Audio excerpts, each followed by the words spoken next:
Anong nangyari kay Ma'am PD? Ay, ewan ko. Bigla na lang daw nahilo at nawala ng malay. Mga pare, balita ko ay gawa daw ng kapagbubomba niya ng pesticide yung lason sa kanyang mga gulayan. Ngunit sabi naman ng kanyang misis, hindi daw naman sila gumagamit ng pambomba na pestisidyo sa kanilang sariling gulayan. Ang problema, ang pansarili nila, hindi nila binobomba. Ngunit ang pambinti nilang gulay, lagi nilang binobomba. Nasaan ang konsensya nila? Napapahamak ang mamimili ng gulay, napapahamak pati kalusugan niya. Ay naku, wala palang kamalay-malay yung mga mamimili na kanilang binibiling pagkain na binubomba ng pesticidyong nakakalason. At ganoon din ang maraming magsasaka.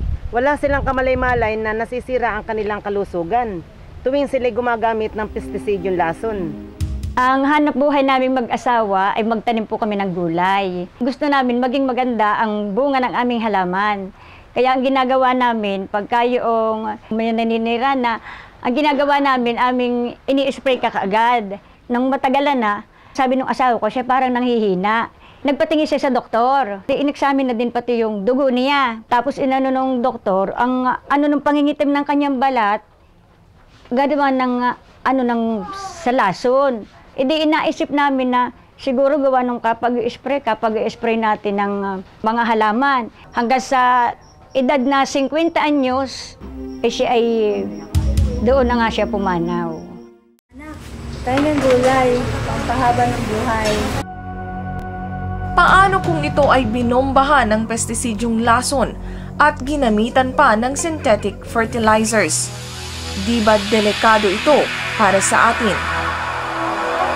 Upang matugunan ng pamahalaan ang suliraning ito, noong ika-6 ng Abril taong 2010, ay isinabatas ang Organic Agriculture Act o ang Republic Act No. 10068. Naglalayo nitong mapalaganap ang organikong paghahalaman at paghahayupan sa buong bansa. Susuportahan nito ang mga magsasaka upang umiwas na sa paggamit ng mga lasong pestisidyo, di natural na abono at GMO o genetically modified organisms dahil ito ay nakakasama sa kalusugan ng magsasaka, sa kalusugan ng mamimili at sa kalusugan ng kalikasan. Layunin din ng batas na ito na umunlad ang kabuhayan ng magsasaka mula sa organic farming. Ang University of the Philippines Los Baños o UPLB ay nagpatupad ng proyektong pagpapaunlad ng kabuhayan mula sa organikong pagugulayan. Nakipagtulungan sila sa National Economic Development Authority o NEDA, Department of Agriculture o DA, at Department of Trade and Industry o DTI. Kabalikat din nila ang mga lokal na pamahalaan at samahan ng magsasaka. Isinagawa po namin ang proyektong ito na may 4 na layunin. Una, magparami ng gulay na masustansya at ligtas sa lason ng pestisidyo at chemical na abono. Pangalawa, pangalagaan ang kalusugan ng farmers, ng consumers at ng environment. Pangatlo, palakasin ang nagkakaisang pagtutulungan ng iba't ibang sektor ng pamayanan. At pang-apat, magkaroon ng sapat na kita at kabuhayan ang ating mga farmers na nag-o-organic. Ang amin pong gabay sa proyektong ito ay ang participatory development. Ito po ay ang aktibong pakikilahok ng ating mga farmers sa pagpaplano, pagsasagawa at pagsusuri ng proyekto. Pinalakas po natin sila upang sila ay magtagumpay sa sariling pagsisikap at sa ganoon ay makapamuno din sila sa ibang magsasaka. Pinagtuunan ng proyekto ang ilang mahahalagang aspeto upang magtagumpay sa pangmatagalan ang industriya ng organic vegetables. Una ay ang aspeto ng production. Ito ay ukol sa pagpapalawak ng taniman ng gulay, pagpaparami ng ani, at pagtatanim ng iba't ibang klase ng gulay. Pangalawang aspeto ay sa marketing. Iniugnay natin ang ating mga farmers sa mga mamimili at mga merkado ng organikong gulay. Kami po ang Melendres Farm. Sinusuplayan ho namin ngayon ay SM, hypermarket. Kami, ang kumpanya namin, ay inaalok ko sa market natin ang mga gulay na organiko na kayang-kayang bilhin ng pangkaraniwang tao. Pangatlong aspeto ay ang capability building. Nagbigay tayo ng pagsasanay sa mga organikong paraan ng paghahalaman at pag-aalaga ng lupa. Dagdag kaalaman din sa pagnenegosyo, lalo na sa record keeping. At pagsasanay din upang palakasin ang pamamahala ng kani-kanilang samahan. Pang-apat na aspeto ay ang aktibong pakikilahok ng lokal na pamahalaan at iba't ibang government agencies dahil sila ang makakapagsulong ng mga programa at polisiya na magpapaunlad sa organic farming.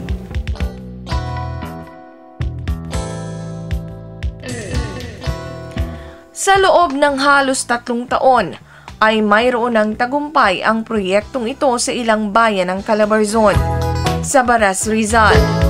Ako po si Ginong Eduardo Espinola, ang chairman ng Kasamahan sa Kalikasang Pagsasaka Cooperative. At kami po ang unang kooperatiba na nag-organic farming dito sa bayan ng Baras, Rizal. Kami nga po ay nanalo ng Gawad Saka Award ng Department of Agriculture for Outstanding Organic Farmers Organization sa Calabarzon. Lalong pinagbuti ng mga membro ng pagtatanim ng organikong gulay ng itinatag ng Baras Organic Production Center. Nagkaroon din ng sadyang pagdadalhan ng mga paninda ng mga organic products. Ang mga farmers po sa Baras ay gumagawa ng organikong pataba mula sa ipot ng manok.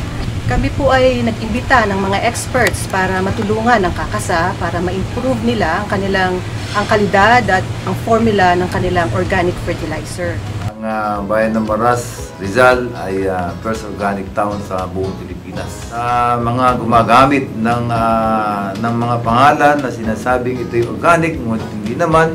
Ito po ay may kaparusahan. At isa ring ordinansa na ang lahat ng mga sumusuporta sa organic product ay meron 20% discount ng pagbabayad ng buwis dito sa aming bayan.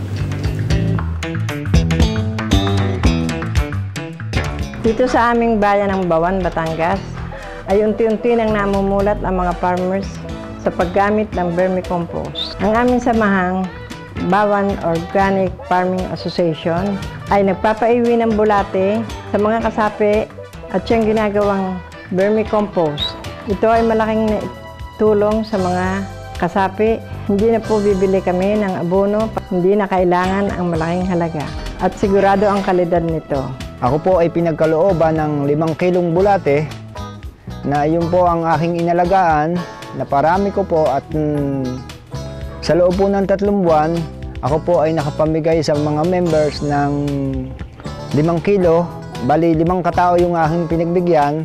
Nakakuha na rin ako ng mahigit na 20 bag na sa kasalukuyan po ay siya kong ginagamit sa pagtatanim ng aking gulay.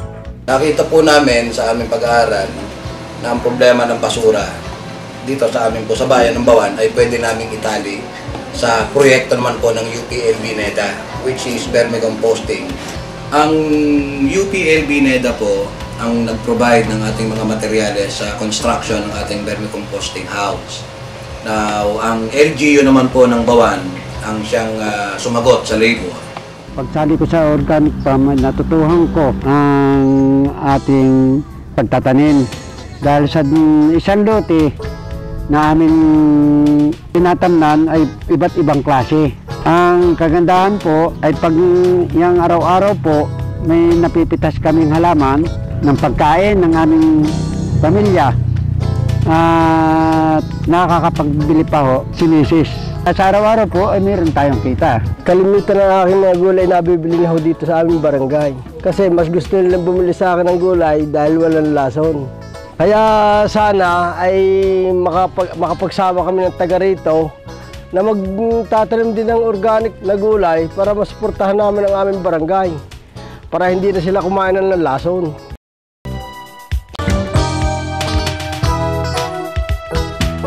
Ang organic farming ay nagsimula sa Tayabas Federation of Farmers Association Incorporated.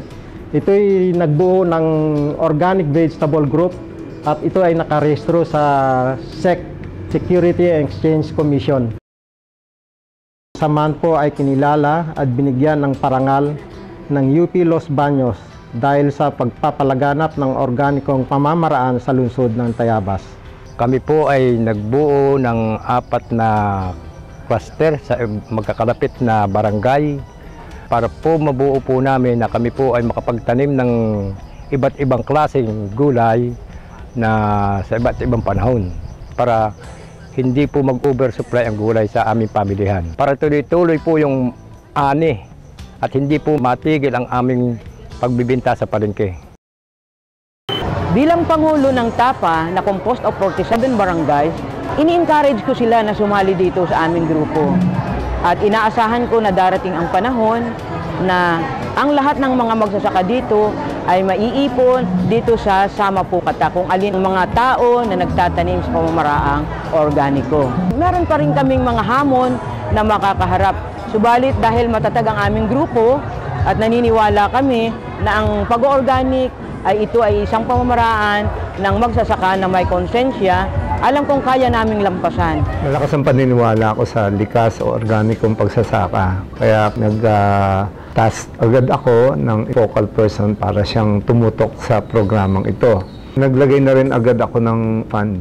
Sa pamagitan ng ating mga SKs ay nagkaroon tayo ng isang information drive o sa pamagitan ng teatro. Ngunit paano nga ba tayo nakasisiguro na tunay na organic ang binibili nating gulay? Katulong namin ang UPLB NIDA or OCCP, Organic Certification Center of the Philippines, na kami ay nagbuo ng isang manual para sa internal control system. Ito ang aming sinusundan na pamamaraan para sa organikong pagtatanim.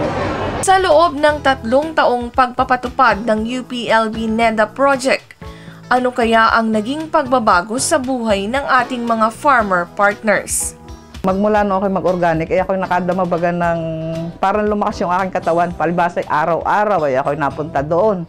Ngayon ako'y nag-organic na, ay yung aking oras ay halos kulang pa. Naroon kami ay pumunta sa mga farm ng mga kasama ko, umattend ng mga seminar, trade fair, at walang-wala na akong oras sa pagsusugal. Bali po nung mapasapi ako dito sa samahan ng nag-organiko, ay nung ko nalaman na ang ginagamit ko noong unang mga pestisidyo ay makakasama sa mga kalusugan ng tao. At akin pong itinigil na yon at ngayon nga po ay ako'y gumagamit na ng mga hindi nakakalaso. Konsensya din po kami kung kita lamang ang aming bibigyan ng halaga habang ang kalikasan naman ay nasisira. At dahil napapangalagaan ang ating kalusugan at kalikasan sa pamamagitan ng organikong pagsasaka, tinawag itong pagsasakang may konsensya. Teddy, mukhang maliwalas at masigla ka na ngayon. Oo. Hindi na ako gumagamit ngayon ng pesticidium. At ako ay gumaganda na kalusugan at hindi na ako sakitin. Oh, mabuti naman. Nag-organic na ako ngayon at sumali na ako sa samahan na magugulay na nag-organic. Sa katunayan, may patraining kami ngayon. Aba, pwede ba naman ako dyan? Baka pwede mo isama ko. Halika. Aba, sige, tara. Sige na. Kayo, sama na kayo.